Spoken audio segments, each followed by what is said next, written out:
Shalom. I'm the priest Ain Wah from the GMS South Carolina Midlands camp, coming back with another lesson through the spirit and through the power of Yahweh Ba'ashem Yahushai, Ba'ashem Rakah Kodash. Before I get started with this lesson, I want to give all praises, honor, and glory. Call Halal Yamla Yahweh, Ba'ashem Yahushai, Ba'ashem Rakah Kodash. Double honors to my apostles and to my elders of Great Millstone that rule well, which taught me this truth, who are the true leaders of Israel today. And also peace, love, blessings, and salutations to the elect. All right, Shalom.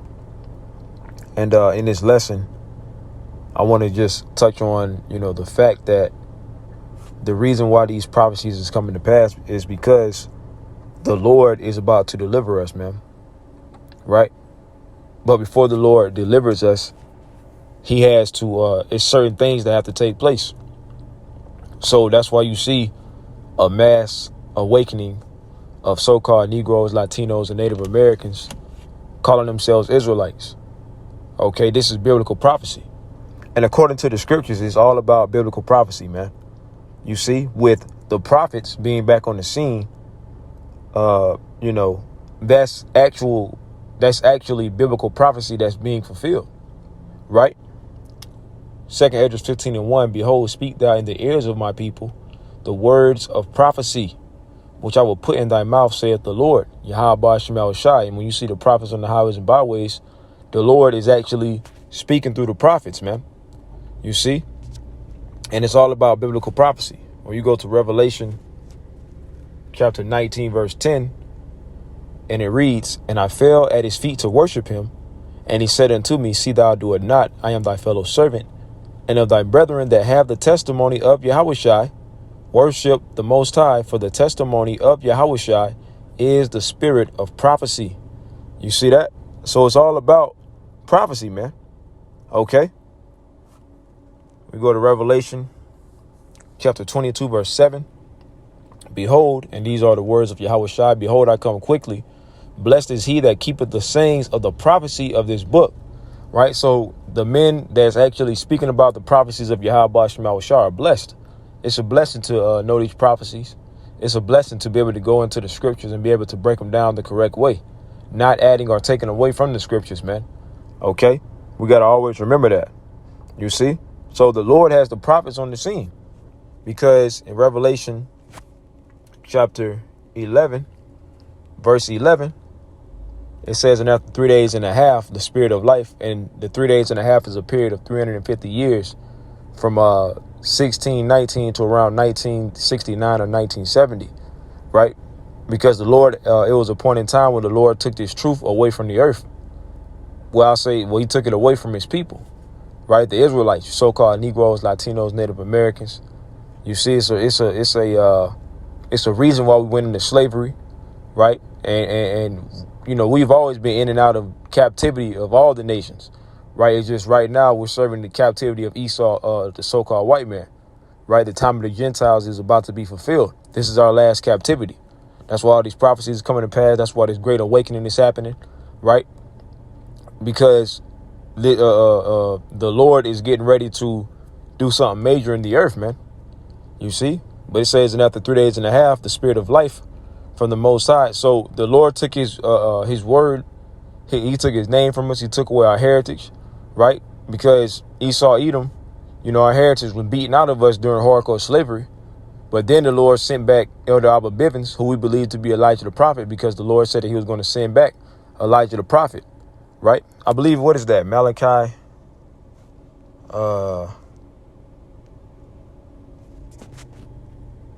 bear with me. Malachi 4:5, behold, I will send you Elijah the prophet before the coming of the great and dreadful day of the Lord, Yahweh Ba'ashem Yahushai. And he shall turn the heart of the fathers to the children, and the heart of the children to their fathers, lest I come and smite the earth with a curse. You see, so we believe that Elder Abba Bivens was Elijah the prophet. The Lord sending back Elijah the prophet, man, right? It says, and after 3 days and a half, the spirit of life from the Most High entered into them, speaking about the men of the Lord, the prophets, and they stood upon their feet. And you see the men of the Lord, you see the prophets standing upon their feet on the highways and hedges. And great fear fell upon them which saw them, man. Yeah, these, these elites, these lower level Edomites and these heathen, man. Right? Great fear is falling upon them, even 2/3 of our own people. Right? But at the end of the day, they just in a, bugged out state of mind. The Lord's going to, get all of that straightened out. But just particularly speaking about Esau, Edom, the heathen, but speaking about the elites, right? They are completely afraid. They are totally afraid of this uprising, man. So that's why Esau is trying to hurry up and usher in this NWO, which is going to come to no avail. The elder Yashawamba, he goes into this, a lot. Basically, 2 sacrifices are being offered up. You got the sacrifice of the righteous, right? With the prophets going on the highways and byways, pursuant to Romans 12:1, making our bodies a living sacrifice, right? When we go out and we teach and then you got Esau trying to offer up a sacrifice with his NWO. You see, just like going back to Cain and Abel, man, right? Somebody's sacrifice is going to be accepted and somebody's sacrifice is going to be rejected.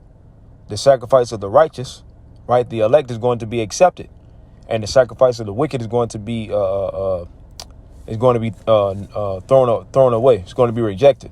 You see, it says, and great fear fell upon them which saw them. Yeah, these elites, man, they're definitely afraid of this truth coming out, man. This new song that's being sung, because that's what's going on, man.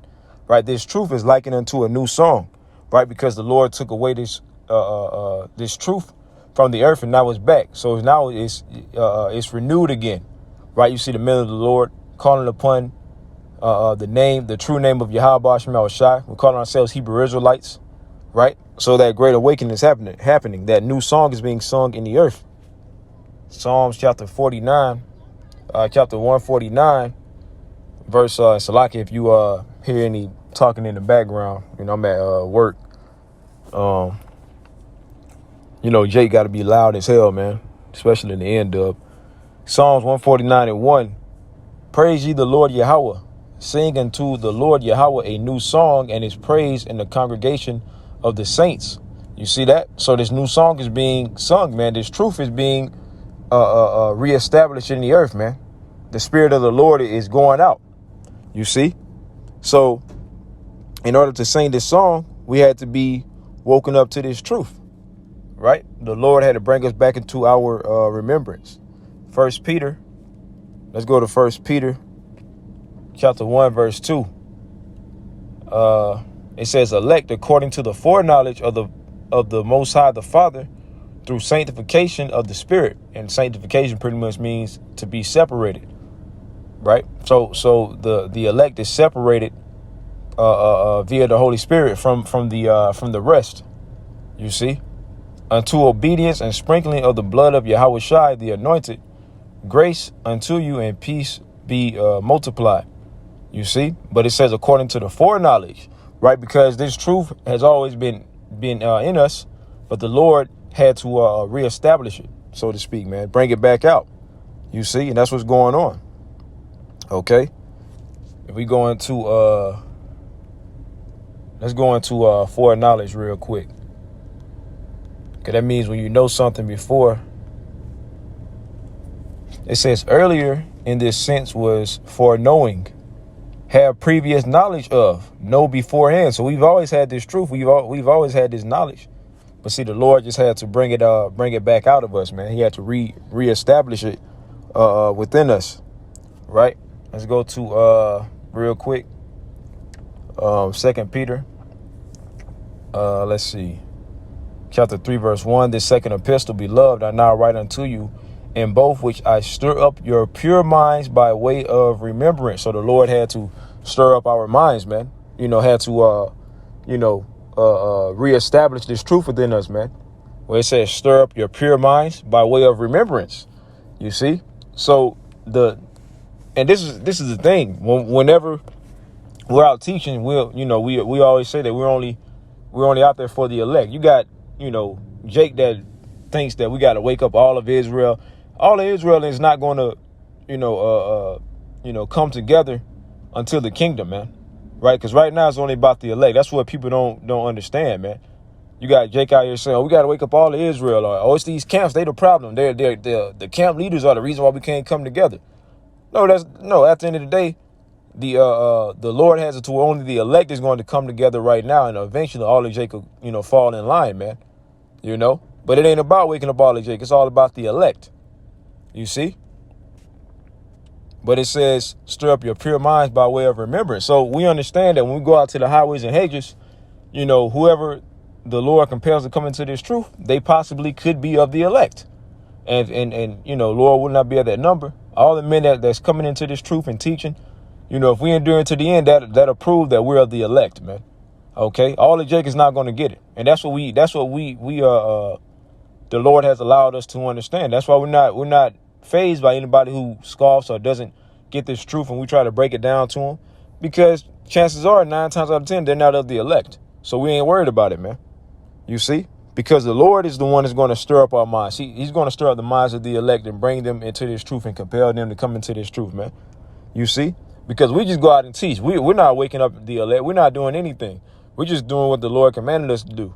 And then Yahweh Shema Shai is doing the heavy lifting. He's the one that's bringing the elect into this truth. You see? But that's what a lot of Jake don't understand, man. Jude chapter 1, verse 5. I will therefore put you in remembrance, though ye once knew this, how that the Lord, Yahweh Shema Shai, having saved the people out of the land of Egypt, afterward destroyed them that believed not. The point being, I will therefore put you in remembrance, though you once knew this. And this proves what? Reincarnation, man.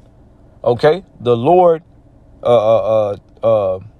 when it comes to reincarnation, that's a particular concept. That's a particular thing that the Lord deals with, man. Okay? That's a particular process that the Lord has within how he does things, man. Okay? He is the Father of spirits. Right. And according to Ecclesiastes, what is it?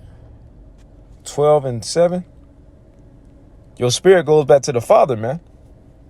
Ecclesiastes 12:7. Then shall the dust return to the earth as it was, and the spirit shall return unto the Most High who gave it. So what do you think the Lord does with those spirits, man? They go back to the spiritual realm for a particular time, until the Lord puts them back into a new body, man. A new body, a new fleshly body. You see? So that's how the Lord does things. So that's why it says, I will put you in remembrance, though you once knew this. That's how we once knew this, because we've been here before. And you're always going to come back to your lot. If you was of the elect, if you're of the elect, you're always going to be of the elect. Okay? If you've been a prophet, you're always going to be a prophet. Okay? Teaching. Going out to the highways and byways. If you've always been a nigga, you're going to always be a wicked ass nigga until, the Lord perfects all of Israel in the kingdom. You see, if you're an Edomite, you're going to always be an Edomite or other nations. If you're a male, you're always going to be a male. If you're a female, you're always going to be a female. You see? So that's why it says, though you once knew this, because we've known this truth before. Okay, but the Lord has something that takes place to where it strikes something in your mind to where you start inquiring certain things. You realize something ain't right with the world, and then you start searching, and then ultimately what? The Lord brings you into this truth, man, and you teach, doing the same thing that you've done in your past life, man. You see? I'll grab a few more. Let's go to 2 Timothy. 2 Timothy chapter 1 verse 6, man. Jay be loud as hell, man, especially the end of, man. Just loud as fuck, man. 2 Timothy chapter 1. Don't be talking about shit. Salakia. 2 Timothy chapter 1 verse 6. Wherefore I put thee in remembrance that thou stir up the gift of the Most High. This wisdom, knowledge, understanding, this truth is a gift of the Lord, man. The Lord didn't have to bring us into this truth. The Lord don't got to deal with us, man. But it's a gift. It's a blessing that the Lord allows us to come into this truth. It's a blessing. It's a gift to have faith, to be able to have this wisdom, knowledge, understanding, and be able to teach, man. You see? Which is in thee by the putting on of my hands. You see that? Let's go to the Apocrypha. Let's go to Baruch chapter 2, verse 30. One of my favorite scriptures. For I knew that they would not hear me, because it is a stiff-necked people, speaking about you Israelites, you 2/3, man. Very rebellious, right? Hard-headed, stiff-necked. But in the land of their captivities, they shall remember themselves. You see that? So we're still in our captivity. We ain't in the kingdom. We ain't in the second covenant yet, right? We're still in captivity. We're still up under Esau, Edom, the so-called white man.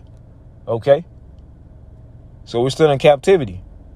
But the Lord has allowed us to remember ourselves. So this is biblical prophecy that's being fulfilled as we speak. You see? And you got people talking about, man, y'all read the Bible. Those are Bible days, man. Biblical time. We still in biblical times, man. There's still things in the Bible that hasn't been fulfilled, that's being fulfilled right before our eyes, man. But, you know, eventually everybody's going to realize it, you know. It says,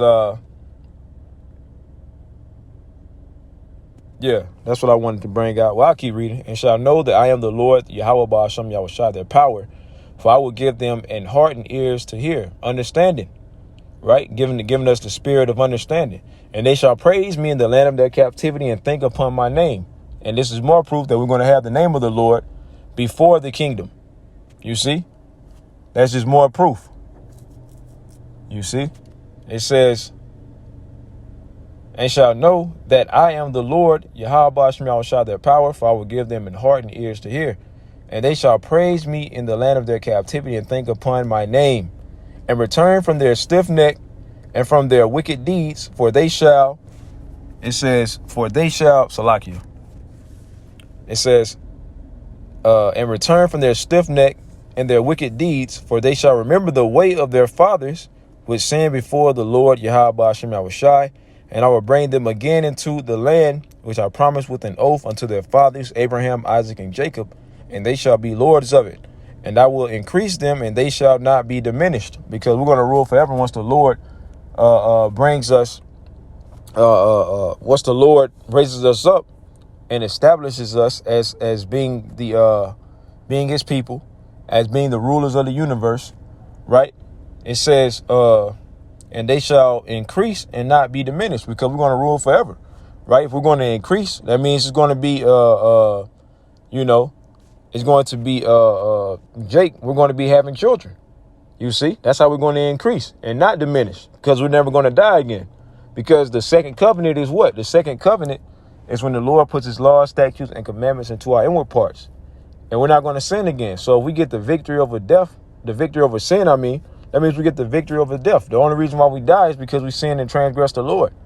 But the Lord ain't going to have no reason to put us down anymore, to put us to death anymore, because we're going to be keeping his laws, statutes, and commandments perfectly, you see? And that's more proof that we ain't in the second covenant. Last verse, and I will make an everlasting covenant. Here we go. And I will make an everlasting covenant with them to be their power, and they shall be my people, and I will no more drive my people out of the land of Israel. And I will no more drive my people of Israel out of the land that I have given them, you see?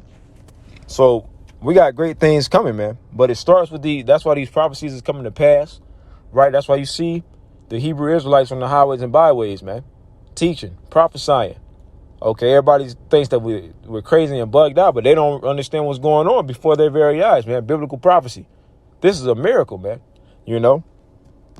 So the Lord is getting ready to deliver us, man. So we just got to, you know, stand firm, hold tight, and wait for the Lord to do his thing, man, you know, and pray that we endure to the end.